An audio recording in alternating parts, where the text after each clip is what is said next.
Pembicara Nepi kita kali ini adalah seorang pria dari Makassar. Pada tahun 1999 saat beliau mulai masuk kuliah, kondisi keuangan keluarganya berantakan karena harus eksodus dari Timor Leste akibat referendum. Sejak saat itu beliau tinggal dan kuliah di Makassar dengan mandiri. Berbagai pekerjaan pun beliau jalani, dari menjual koran, menjadi tukang ojek, mengirim barang antar pulau, dan menjadi asisten dosen laboratorium. Dan pada saat inilah ada seorang teman beliau yang sangat gigih mengenalkan beliau pada bisnis Tiens. Beliau akhirnya memutuskan untuk bergabung dan serius menjalankan bisnis Tiens. Pada awalnya kedua orang tua beliau tidak mendukung dan akhirnya beliau menjalankan bisnis ini secara diam-diam. Beberapa kali mengalami jatuh bangun, tetapi bermodalkan keyakinan dan kerja keras, beliau berhasil dalam bisnis ini. Beliau sudah melalang buana ke 3 benua di dunia dan meraih cash reward dari Tiens. Bagaimana proses perjalanan beliau menjalankan bisnis Tiens? Mari kita belajar dari Suwardi. Selamat malam One Vision Indonesia. Dan pada malam hari ini sekali perkenalkan, nama saya Ardi, saya live dari Makassar. Di rumah saya, tepatnya di kota Makassar, Bapak Ibu, teman-teman sekalian. Dan pada malam hari ini saya senang sekali, bersyukur sekali mendapatkan kepercayaan dari para leader-leader Anda, dari One Vision, untuk berbagi informasi, untuk sharing di materi CPM atau Co-Producer Meeting. Nah, Bapak Ibu sekalian, malam hari ini saya tidak dalam posisi menggurui, tapi saya posisinya sharing saja ya, karena Anda sudah memiliki leader-leader yang luar biasa, yang sudah hebat, dan mereka adalah orang-orang yang patut kita jadikan sebagai role model. Nah, malam hari ini saya dapat kesempatan untuk sharing tentang materi 3 prinsip dasar, ya, good team player. Nah, Bapak Ibu sekalian, teman-teman sekalian, yang perlu kita sadari bahwa kita ini sekarang menjalankan bisnis Tiansi, multi level marketing, gitu ya. Dan saya yakin dan percaya bahwa meskipun awalnya mungkin kita jalankan bisnis ini, awalnya mungkin ikut-ikutan, atau hanya karena mungkin tidak enak, atau dan sebagainya, tapi satu hal yang pasti bahwa kita memiliki visi bahwa kita ingin membangun aset di bisnis ini. Nah, di saat kita mulai berpikir bahwa kita ingin membangun sebuah aset, maka kita butuh yang namanya tim. Ya, nah, untuk menciptakan aset ini dibutuhkan hubungan atau komunitas tim yang sehat. Ya, oleh karena itu good team player ini adalah satu hal yang paling basic, paling penting dalam membangun aset, dalam proses membangun aset di bisnis Tiansi. Nah, tapi sebelum saya lanjut, gitu ya. Nah, ini ada 773 dan PBO. Apa hubungannya, gitu ya? Jelas visi kita adalah bangun aset. Nah, kalau kita berbicara masalah visi, maka kita bicaranya adalah PBO, parameter bisnis One Vision, ukuran untuk menjadi ukuran buat kita bahwa kita sudah memiliki aset yang besar dan kuat. Nah, tapi yang paling penting adalah kita butuh misinya, gitu ya. Jadi fase-fasenya, tahapannya atau proses yang kita jalankan untuk membangun aset ini. Ada namanya 773, gitu ya. 7 langkah, kemudian 7 kebiasaan sukses, dan ada 3 prinsip dasar. Nah, yang paling penting adalah 3 prinsip dasar. Jadi kalau misalkan kita peras intisarinya ya, banyak orang yang menjalankan bisnis Tiansi itu berpikir yang penting sudah presentasi, sudah punya dream book, sudah bikin daftar nama, mereka menganggap dirinya bahwa sudah menjalankan bisnis Tiansi. Nah, kalau hanya sebatas itu, maka Anda hanya sekedar jadi sebagai distributor atau bahkan mungkin reseller atau hanya sekedar mungkin penggembira menjalankan bisnis ini. Tetapi kalau misalkan Bapak Ibu sekalian, teman-teman sekalian ingin punya aset ya, ingin punya bisnis yang besar, maka Anda butuh yang namanya prinsip ini, 3 prinsip dasar: edifikasi, konsultasi, dan no cross learning. Nah, kita supaya karena keterbatasan waktu ya, kita lanjut. Nah, yang pertama edifikasi. Nah, edifikasi. Ya, kalau kita perhatikan bagian ini ya, anggaplah misalkan ini ada prospek nih yang warna hijau. Kemudian Anda yang punya prospek, kemudian ingat kita bangun tim. Kita menggunakan pihak ketiga untuk menjelaskan bisnis ini atau untuk memberikan kekuatan pada prospek kita tentang bisnis ini. Nah, di sini masuk fase edifikasi. Ya. Nah, jadi bagaimana kalau misalkan kita perhatikan di sini, proses membangun dan menularkan perspektif positif kepada orang lain terhadap suatu objek atau orang dengan tujuan melahirkan respek, penghargaan, dan rasa hormat. Nah, itu yang gambarannya. Pada prinsipnya adalah bagaimana caranya prospek kita ini memiliki rasa respect atau penghargaan dengan sponsor kita atau tim kita. Itu gambarnya seperti itu. Entah kita edifikasi dari keberhasilannya atau mungkin pengetahuannya atau bagaimana beliau sudah membantu kita untuk membangun bisnis ini, ataukah mungkin orang ini orangnya asik, senang, menyenangkan dan sebagainya. Kecenderungannya Bapak Ibu, kalau misalkan ya prospek kita ini orang yang tidak saling kenal dengan leadernya kita, ya itu gampang edifikasinya. Tinggal kita edifikasi keberhasilan dan sebagainya, orang sudah bisa respect. Tapi yang masalah adalah bagaimana kalau misalkan prospek kita ini saling kenal, misalkan teman kuliah atau teman SMA atau mungkin teman komunitas. Sambil contoh nih, saya mohon izin sponsor saya nih ya, Pak Hasibuan. Sambil contoh ini Pak Hasibuan teman kuliah saya. Saya waktu itu saat pertama kali dikenalkan bisnis ini, sponsor saya bilang, ayo kita ketemu, dulu dipanggilnya Buan ya, dulu beliau masih miskin, jadi dipanggilnya Buan. Kalau sekarang sudah kaya, panggilnya Pak Has gitu ya. Kita ketemu Buan. Dia bilang, aduh, jangan kalau Buan gitu ya, karena Pak Hasibuan ini dulu, ini masa lalu beliau ya, maaf, itu orangnya tuh kalau ngomong, aduh, menyakitkan gitu ya, dan kalau sudah ngomong seperti itu, beliau ini tidak ada rasa bersalahnya. Sehingga banyak teman-teman kuliah saya itu kurang respect dengan Pak Hasibuan ini. Tapi luar biasanya, sponsor saya ini mengatakan waktu itu, dia bilang begini, Ardi, coba perhatikan, berapa banyak teman kuliah kita yang menjalankan bisnis Tiansi atau menjalankan bisnis MLM? Bilang banyak. Nah, pertanyaan satu, dari sekian banyak teman kuliah kita yang menjalankan bisnis MLM, bisnis Tiansi, siapa yang ngajak kita? Siapa yang mengenalkan bisnis ini ke kita? Saya, Pak Hasibuan. Artinya apa? Orang ini peduli dengan masa depan kita. Nah, jadi sederhana sekali. Tidak harus prestasinya Bapak Ibu. Gitu ya. Bahkan ada kondisi, jadi Bapak Ibu sekalian, teman-teman sekalian, bukan hanya sebatas prospek. Saat kita sudah menjadi leader sekalipun, saat kita ada masalah dengan upline kita, terkadang juga edifikasi dibutuhkan. Kalau waktu itu ada masalah, misalkan saya lagi kurang bagus hubungan dengan Pak Hasibuan waktu itu, sekali lagi sponsor saya hadir, saya sudah komplain kiri kanan dengan tentang Pak Hasibuan, tapi sponsor saya sekali lagi hadir, ingat, edifikasi, menciptakan respect. Beliau nggak bilang begini, Ardi, kalau memang kau merasa bahwa kau lebih hebat dibanding Pak Hasibuan, sederhana, lewati peringkatnya. Nah itu sederhana, jadi menciptakan respect itu bisa dengan hanya kalimat tanpa harus prestasinya seperti itu ya, tapi dengan apa yang telah beliau lakukan ke kita. Ya, sampai sekarang pun saya tidak pernah bisa lewati peringkatnya Pak Hasibuan, artinya apa? Ya Pak Hasibuan jauh lebih hebat dibanding saya. Itu gambarannya. Itu contoh bagian dari edifikasi. Nah, saya sudah bahas tentang edifikasi upline. Kemudian edifikasi downline. Nah, bisnis ini Bapak Ibu, bisnis ini edifikasi downline. Jadi ibarat bernafas, edifikasi ibarat bernafas. Kalau kita tarik nafas dan kita tidak lepas, itu juga pasti kita mati gitu ya. Nah, jadi setelah kita edifikasi upline, Anda sebagai upline posisinya mengedifikasi downline. Nah, sambil contoh ya. Sambil contoh, waktu itu saya sering contoh, ini Pak Rizky Kanata, ini leader kami juga. Dulu di awal-awal saya menjalankan bisnis ini, beliau sering handle home meeting kami, dan setiap, misalkan saya buka home meeting,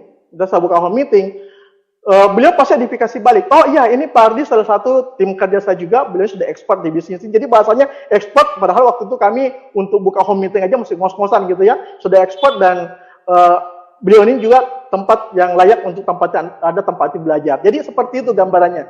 Setelah Anda edifikasi balik supaya memberikan kekuatan ke downline. Jadi Anda tidak hebat sendiri.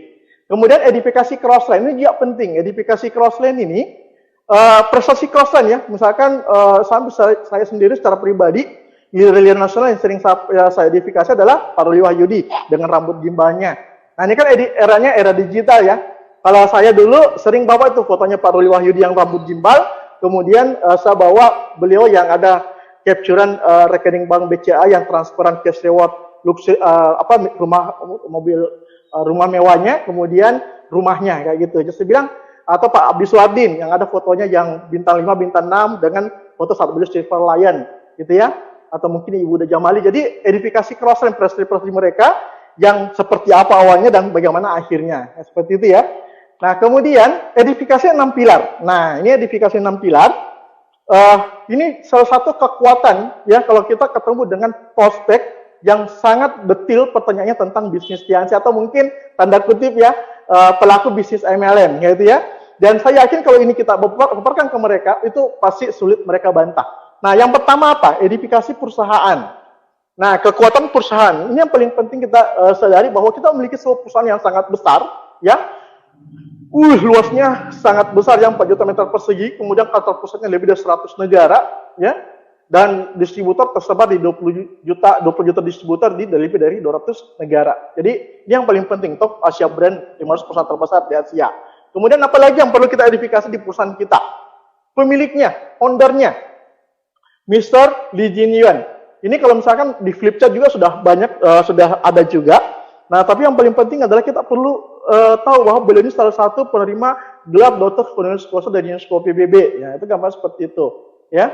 Kemudian kita lihat beberapa penghargaan yang beliau sudah dapatkan. Itu yang pertama. Kita bicara perusahaan. Karena kenapa salah satu pilar terpenting yang bisa menjadi pijakan buat kita bahwa kita bekerja di sebuah perusahaan yang sudah tepat, Bapak Ibu sekalian, teman-teman sekalian. Kemudian apalagi yang perlu kita identifikasi? Produk. Nah, itu gambarannya ya, produk, keunggulan produknya. Nah, jadi kombinasi 5.000 tahun rahasia kerjaan Tiongkok kuno, bahannya alami, gitu ya. Kemudian spesifik, yang paling penting adalah produknya tidak umum, gitu ya. Tidak, misalkan kalau misalkan kita sebut ada MLM, ada perusahaan misalkan, di perusahaan ini produknya ada, di perusahaan lain juga produknya ada, jadi tidak unik. Kita mau jadikan sebagai keunggulan sulit. Nah, produk kita, itu bahkan ada beberapa produk seperti Grab, itu dapat hak paten. Nah, itu gambarannya. Kemudian apa lagi yang bisa kita lihat dari produknya? Kebutuhan utama semua orang, dalam proses kita lahir, sampai kita tua sekalipun, sampai meninggal itu semua orang butuh produk Tianxi, terutama kalsium. Itu gambarannya.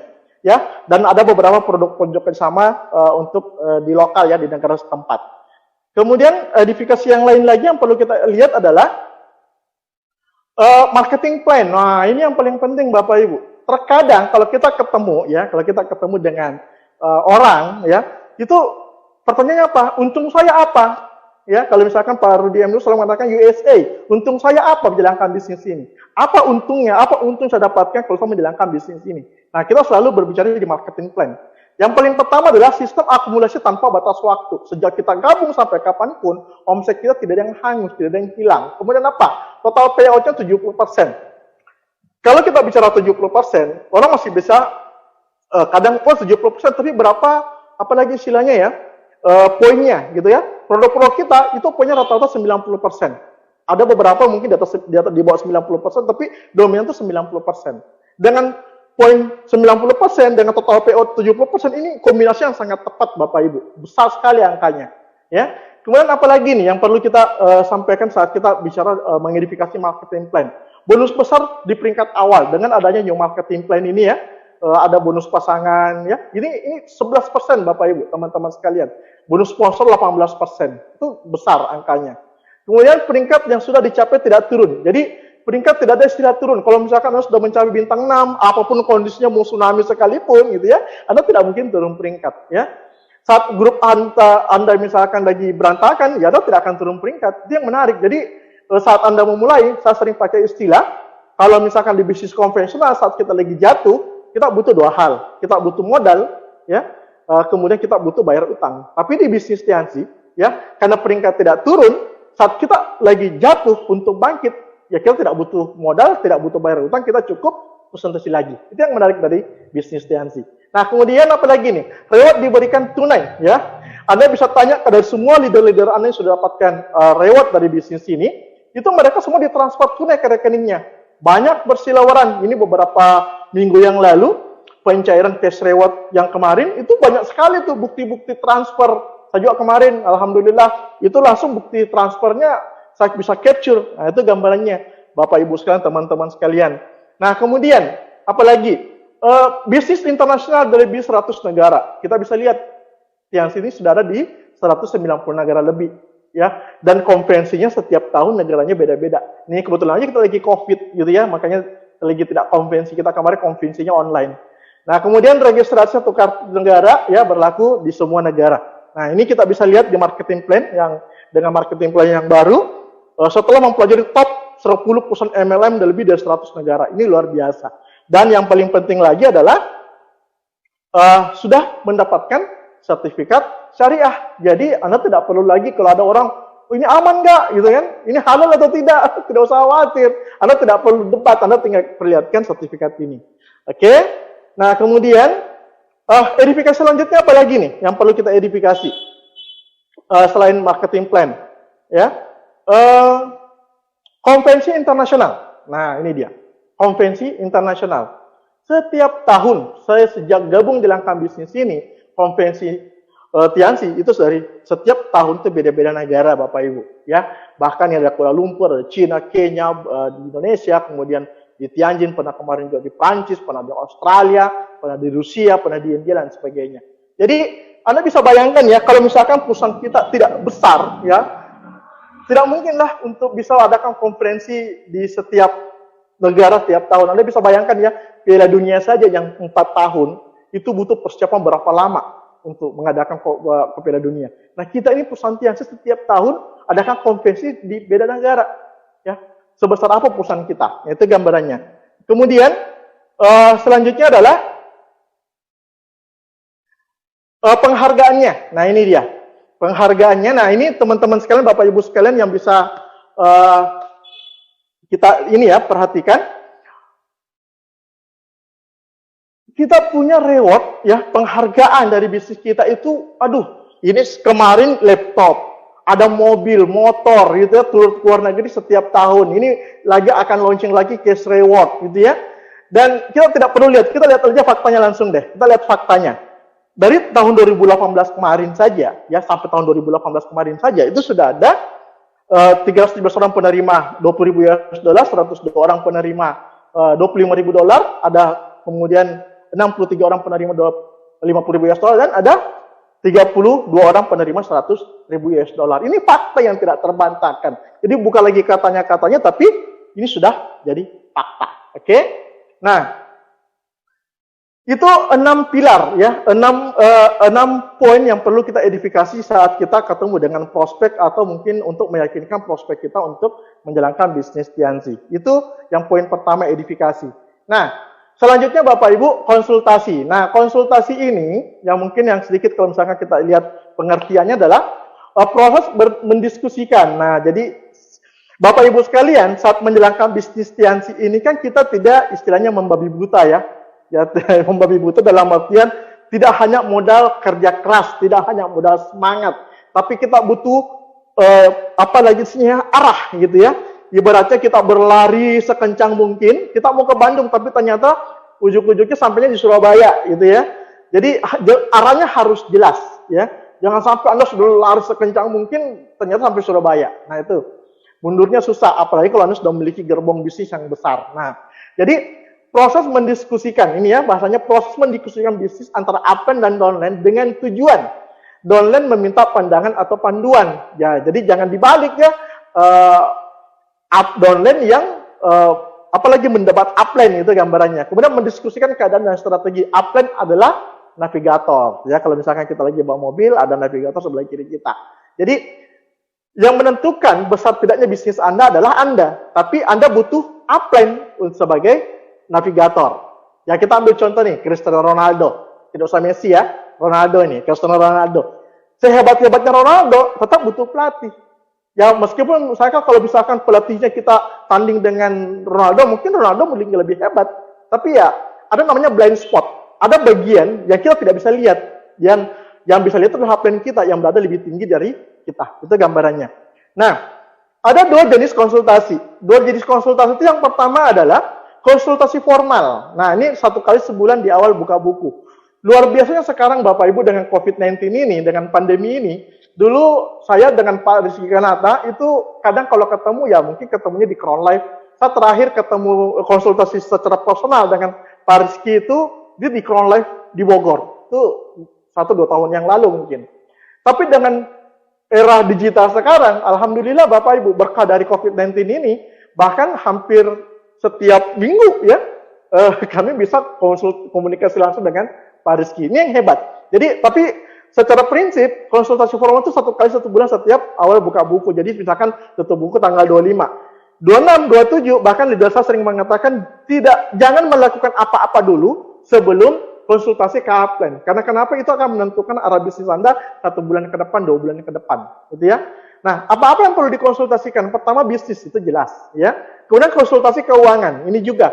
leader saya, Pak Haji Buan, sangat sering menekankan bahwa banyak orang yang hancur bisnisnya bukan karena bonusnya kecil atau bisnisnya bubar, tetapi karena salah mengelola keuangannya. Entah investasi kemana misalkan, atau fokusnya karena punya bisnis, punya investasi, kemudian fokusnya ke situ, akhirnya bisnisnya tidak keurus. Itu juga. Jadi konsultasi keuangan. Jadi termasuk kalau misalkan mau beli sesuatu, ya itu penting. Kemudian yang kedua, konsultasi non formal. Ini kondisional, kapan saja, ya. Nah, ini konsultan formal ini Anda bisa pakai Zoom, bisa pakai WA, bisa langsung telepon dan sebagainya. Itu yang menarik. Jadi Anda bisa manfaatkan dari semua media sosial yang Anda miliki untuk konsultasi dengan upline Anda, meskipun di satu kota atau di kota yang berbeda. Nah, yang paling penting juga ini, sikap saat konsultasi, sikap konsultasi. Nah, yang pertama adalah sikap sebelum konsultasi. Saat Anda sebelum konsultasi, Anda perlu memiliki karakter melankolis, ya. Nah, saya dulu tuh paling tidak nyaman dengan situasi seperti ini, karena saya tuh, ya kadang orang bilang saya sanguin, kadang juga orang bilang flekmatis, tapi saya sendiri pun sampai hari ini kadang bingung saya di mana. Tapi yang paling penting, Bapak Ibu sekalian, saat Anda konsultasi, Anda perlu melankolis sebelum konsultasi. Jadi Anda siap gambarnya, Anda siapkan rencananya. Jadi jangan Anda datang ke upline Anda dengan kertas kosong, tabe, silahkan. Apa yang harus saya kejar ini bulan? Bukan seperti itu, tapi Anda sudah gambar semua berapa omset Anda bulan lalu, berapa yang Anda ingin rencanakan ke depan, bagaimana kondisi bisnis Anda, dan Anda konsultasikan, bisnis seperti ini, bagaimana bagusnya. Jadi itu konsultasinya seperti itu. Anda melankolis, ya, jangan dengan kertas kosong. Selanjutnya saat konsultasi, Anda harus pragmatis. Nah, ini dia ini. Saya dulu di awal-awal, Bapak Ibu sekalian, teman-teman sekalian, saat konsultasi itu saya lebih banyak bicara dibanding sponsor saya. Padahal sebenarnya saat konsultasi itu, ya nerima saja apapun yang upline bilang, ya ikuti, dengarkan saja, jangan didebat. Nah, itu gambarannya. Nah, tidak ada upline yang akan apalagi istilahnya ya, yang ingin merusak, melihat donanya rusak. Saya yakin itu, tidak ada seperti itu. Jadi upline akan menunjukkan bagaimana seharusnya Anda membangun bisnis ini. Nah, setelah Anda konsultasi, Anda perlu memiliki karakter koleris dan sanguin. Koleris dalam artian apa? Jadi ibaratnya gini, tancapkan impian Anda di batu yang keras, tapi laksanakan misinya di atas pasir. Nah, jadi seperti itu. Jadi Anda sudah set nih, bulan ini saya mau ambasador, saya mau majestic. Kekeh di situ Bapak Ibu. Tapi bagaimana strateginya? Nah, ini Anda rancang di atas pasir. Dan satu hal yang pasti, saat Anda berproses, pasti ada masalah. Ya, tidak akan indah terus, tidak akan asik terus gitu ya. Dan satu hal yang saya ingin pesankan ke Bapak Ibu sekalian, saat Anda menghadapi masalah seperti itu, sanguin. Ya, bangun karakter sanguin Anda. Cek gitu ya. Masa bodoh gitu ya. Tapi fokus ke solusi. Nah, itu gambarannya. Itu di konsultasi. Kemudian selanjutnya adalah, nah ini juga nih. Aduh, ini sebenarnya bukan no cross learning, bad cross learning gitu ya. Bukan dilarang no cross learning, kalau cross learning kan repot ya. Kita bangun pertemuan apa dan sebagainya kan pasti butuh cross learning, tapi no cross learning dalam arti sini adalah bad cross learning. Nah, bad cross learning itu seperti apa? Contoh nih, misalkan A ini punya kaki, 3 kaki, B, C, dan D. Nah, proses membicarakan atau mendiskusikan bisnis antara 2 orang atau lebih distributor yang berbeda jalur sponsorisasi. Jadi beda kaki ya. B, C, dan D ini beda kaki. Jadi tidak boleh saling ngobrol tentang perkembangan bisnis, berapa bonusmu, berapa kakimu, susah ya jalankan bisnis dan sebagainya. Tapi apapun masalahnya, B ke A, C ke A, D ke A, gitu ya. Tidak boleh B ke C atau B ke D dan sebaliknya. Seperti itu gambarannya. Itu dia maksud dengan no cross learning. Nah, Bapak Ibu sekalian, ini no cross learning ini atau back cross learning ini apa ya? Kadang saya bilang asik ya. Apalagi kalau misalkan sudah tataran leader. Kadang dulu di awal-awal saya sering masih leader-leader awal, masih peringkat-peringkat bawah, selain diingatkan bahwa no cross learning, kadang saya pikir kalau sudah leader orang, kayaknya sudah tidak perlu no cross learning karena pasti mereka secara mental sudah kuat, kemudian secara sikap sudah bagus. Tapi ternyata kecenderungannya adalah semakin tinggi peringkat kita, itu makin tinggi no cross learning-nya, dan bahkan terkadang itu diam-diam menghanyutkan. Ini saya ambil contoh nih ya, Orang ketiga adalah penyebab utama perceraian di kehidupan rumah tangga, gitu ya. Kita baca sama-sama. Cross-learning adalah penyebab utama hancurnya sebuah jaringan di bisnis MLM, ya. Orang ketiga atau bad cross-line memiliki pola yang sama, gitu ya. Orang yang selingkuh, orang ketiga gitu ya, dengan cross-lining itu, aduh asik sekali Pak, asik sekali Bu. Jadi itu kalau kita punya masalah, itu menjadi mereka jadi pendengar yang asik, gitu ya. Kadang mereka lebih solutif dibanding upline kita, ya pokoknya semua asik-asik itu ada di mereka, itu gambarannya ya. Nah kemudian, tetapi saat ketahuan dan menjadi penyebab hancurnya hubungan, dia pergi begitu saja tanpa merasa bersalah. Nah sama halnya, saya ada kejadian begini. Ini di internal grup saya sendiri. Jadi grup saya yang satu dengan grup saya yang dua ini mereka ketemu. Mereka ketemu waktu itu tahun 2010-an dan ini awalnya seperti itu. Jadi mereka ngomong, susah ya jalan kantiansi dengan berbagai macam alasan.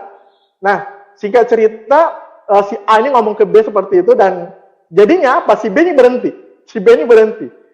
Nah, tapi tanpa sepengetahuan si B, si A ini masih sempat konsul ke saya. Masih sempat ketemu dengan upline-upline yang lain. Ya, singkat cerita, si A ini tetap jalankan bisnis yang si B ini sudah hilang. Si A bersalah enggak? Tidak. Ya, dia salah dia, kenapa dia dengar saya? Itu gambarannya, itu efek dari bad cross-lining. Nah, kemudian orang ketiga dan bad cross-lining memiliki daya rusak yang sangat dahsyat. Betul-betul Bapak Ibu.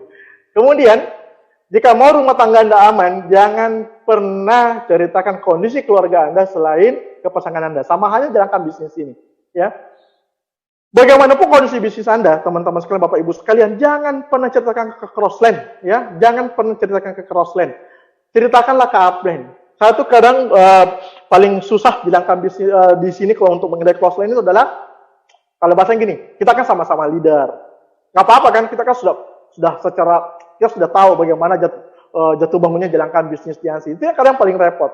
Ya seharusnya kadang bilang komunikasi sama upline ya, komunikasi sama upline. Itu gambarannya. Itu dari efek dari bad cross-lining. Hati-hati Bapak Ibu. Ya. Nah rangkumannya seperti ini kita lihat ya. Hal-hal yang perlu dihindari. Ya, hal-hal yang perlu dihindari. Misalkan dari sekian banyak poin itu yang paling pertama adalah pinjam meminjam. Nah ini juga nih pinjam meminjam. Jadi untuk menciptakan good team player di bisnis Anda adalah hindari yang namanya pinjam meminjam, entah uang, produk, alat bantu. Saya banyak kasus niatnya, jadi niat baik belum tentu benar. Saya sangat ingat, saya lupa leaders upline siapa yang sering mengatakan ini, selalu mengatakan niat baik belum tentu benar, gitu ya. Jadi kadang kita untuk pinjamkan uang supaya dia bisa beli alat bantu, untuk dia bisa netpin dan sebagainya, atau kadang kita stokkan produk, gitu ya, supaya dia bisa bertumbuh. Tapi faktanya adalah saat kadang produknya laku tidak kembali uangnya. Kita telepon untuk arahkan ke pertemuan, dia sudah tidak angkat telepon karena takutnya ditagih. Itu gambarnya. Kemudian apa lagi? Hidup realistis, jangan hidup tampak kaya, ya.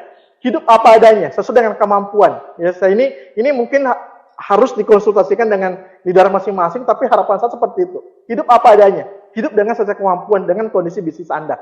Kemudian pacaran, terutama crossline, banyak sekali nih. Di grup saya banyak kejadian, ya. Saat lagi hubungannya bagus, termasuk upline downline kadang hubungannya lagi bagus, bisnis bagus, tapi saat bisnis hancur, hubungan juga hancur. Sebaliknya juga hubungan hancur, bisnis juga hancur, gitu ya. Kemudian jangan mau di-compare. Nah ini juga Bapak Ibu, setiap orang punya masa, setiap masa ada orangnya, ya. Mungkin saat ini bisnis Anda lagi kurang bagus, tapi di crossline lagi bisnisnya bagus. Syukuri dulu bahwa alhamdulillah di saat bisnis kita lagi turun, di crossline ada yang besar, berarti bisnis ini bagus. Sebaliknya juga, insya Allah cepat atau lambat kita pun juga akan merasakan apa yang mereka rasakan. Jangan mau dibanding-bandingkan, Bapak Ibu sekalian. Kemudian no baper, ini juga ini, ya. Saya sering dapat itu, ada orang yang kesalip peringkatnya apa, baper. Terutama yang upline downline ini, sudah tidak mau urus downline-nya dan sebagainya. Kemudian upline simatupang, ya. Ini perlu dihindari. Upline siang malam tunggu panggilan, ya, aktif, tapi ada undangan home meeting dari downline-nya baru menjalankan bisnis ini. Apalagi kan sekarang dengan kondisi COVID-19 ini paling besar peluang buat orang untuk simatupang. Saya tetap jalankan bisnis Tiansi di rumah saja, padahal tidak ngapa-ngapain, gitu ya. Kemudian memarahi grup di depan umum, ini juga ya, jaga sikap ya, perlu kita jaga wibawa dari grup kita. Karena kenapa? Mereka adalah representatif dari kita sendiri saat kita lagi tidak ada. Kemudian apa lagi nih? Ada bisnis dalam bisnis. Ini banyak ini yang saya dapat ya, yang terjadi di grup saya sendiri. Misalkan jual buku atau bisnis apalah, misalkan ya, ajak downline-nya untuk misalkan ini kejadian saya di grup saya sendiri juga, dia ajak grupnya untuk bisnis A misalkan dengan alasannya seperti ini kita bisnis kita jualan ini supaya kalau dapat duitnya kita gunakan untuk bangun Tianxi seperti itu. Jadi itu sudah memecah fokus. Ya, saya tidak tahu di tim Anda, tapi di grup saya kejadian ada bisnis dalam bisnis, gitu ya, melibatkan downline di bisnis yang lain. Kemudian materialistis, ya, perhitungan. Nah ini juga banyak kasus yang mungkin saya sering dapatkan di grup saya sendiri. Saya sih berharap di grup teman-teman se-Indonesia tidak mengalami hal yang sama. Kalau misalkan mau bantu grup di luar kota, hitung-hitung dulu. Saya keluar bensin sekian, hotel sekian, biayanya operasional sekian, jadi minta diganti. Ya. Padahal di bisnis ini ingat, kita ini tim player, gitu ya. Kita sama-sama berproses, sama-sama berjuang, gitu ya. Jadi jangan pernah hitung satu. Ingat sekali Pak Hasibuan, Pak Rizky, Pak Erik Yong, bahkan Pak Naga Sugara, bahkan pernah juga saya undang datang ke apa lagi namanya, bantu GOP dan sebagainya, bahkan beliau tidak minta dibayar. Itu yang menarik. Apalagi Pak Hasibuan, wah saya bawa kemana-mana pun, bahkan beliau yang bayar hotelnya kadang itu ya, bayar hotelnya, bayar transfer, bahkan saya ditraktir juga. Ini yang menarik dari bisnis ini. Kemudian meninggalkan grup dalam waktu lama, gitu ya. Ini juga kadang karena ada urusan apa, misalkan tiba-tiba hilang entah kemana, ujung-ujung tiba-tiba dia balik, gitu ya. Nah kemudian Bapak Ibu sekalian, ini terakhir, saja sudah hampir habis. Untuk menciptakan good team player dalam bisnis Anda, ya, satu hal yang perlu kita tahu bahwa selain kita sebagai downline, kita juga posisinya sebagai upline, gitu ya. Nah, di saat kita posisi sebagai downline dan kita ingin upline kita seperti apa, sederhana. Anda tinggal tulis saja 10 hal, 10 sikap yang Anda ingin upline, Anda ingin upline Anda melakukan apa. Anda tulis saja seperti itu saat Anda sebagai posisi downline. Dan sebaliknya, di saat Anda posisi upline, Anda tinggal tulis 10 sikap yang Anda inginkan downline Anda lakukan. Gitu ya. Anda tulis 10 hal yang Anda inginkan upline Anda melakukan apa, dan Anda tulis juga 10 hal yang Anda ingin downline Anda lakukan seperti apa. Dan dari semua itu, Bapak Ibu, Anda dulu yang lakukan. Kita dulu yang lakukan. Kita lakukan sebagai downline, dan kita lakukan sebagai upline. Insya Allah, kalau ini kita lakukan, kita seperti apa yang kita harapkan, insya Allah kita akan berhasil menciptakan good team player dalam tim bisnis kita, dan insya Allah itu akan menjadi aset, ya, menjadi aset produktif yang besar dan kuat di bisnis Tianxi. Oke, demikian sharing saya pada malam hari ini, semoga bermanfaat. Assalamualaikum warahmatullahi wabarakatuh.